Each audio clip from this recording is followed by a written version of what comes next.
ছোট্ট একটা ভুলের কারণে 10 থেকে 12 ঘন্টা এয়ারপোর্টে বসে থাকতে হলো। যেহেতু আমরা কোম্পানির লোক ছুটিতে দেশে যাওয়ার সময় কোম্পানি আমাদেরকে প্লেনের টিকিট করে দেয়, আবার রিটার্ন আসার জন্য সাথে করে দিয়ে দেয় আপ ডাউন টিকিট। আমাদের কোম্পানি 15 দিন আগে টিকিট হাতে দিয়ে বলে এত তারিখে এ সময় তোমার ফ্লাইট সবকিছু ঠিকঠাক করে সময় মতো এয়ারপোর্টে পৌঁছে যাবে। অবশেষে দিন তারিখটা চলে এসেছে, 18 তারিখ সকাল 4টা। সবকিছু ঠিকঠাক ছিল। যখন মাল সামান বুকিং দিতে যাব, ঠিক তখন এয়ারলাইন্সের লোক বলতেছে এই নাম্বারের প্লেন এ সময় ফ্লাইট নাই, টাইম চেঞ্জ হয়েছে, টিকিট আপডেট করতে হবে, যে এজেন্সি থেকে টিকিট নেওয়া হয়েছে সেখান থেকে। এখন তো টেনশনে পড়ে গেলাম, রাত বাজে 2টা, এত রাতে কোথা থেকে কিভাবে আপডেট করব। এরপর আর কোনো উপায় খুঁজে না পেয়ে যেহেতু কোম্পানির টিকিট, তাই সুপারভাইজারকে ফোন দিয়ে বললাম এরকম এরকম সমস্যা হয়েছে। তখন সুপারভাইজার বলে তুমি চিন্তা করো না, আমি অনলাইনে চেক করে দেখতেছি। চেক করার পর বলতেছে কোনো প্রবলেম নাই, তোমার ফ্লাইট বিকেল 1টা 45 মিনিটে এত নাম্বার প্লেনে আপডেট করেছে।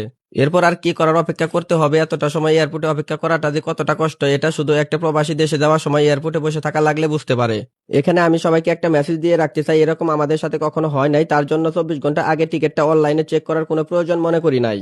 কিন্তু আপনারা যেখান থেকে যতদিন আগে টিকিট নিয়ে রাখেন না কেন, কম করে হলেও 24 ঘন্টা আগে একবার অনলাইনে চেক করে রাখবেন, যাতে এই এয়ারপোর্টে আমার মতো অতিরিক্ত টাইম বসে থাকতে না হয়। ধন্যবাদ সবাইকে।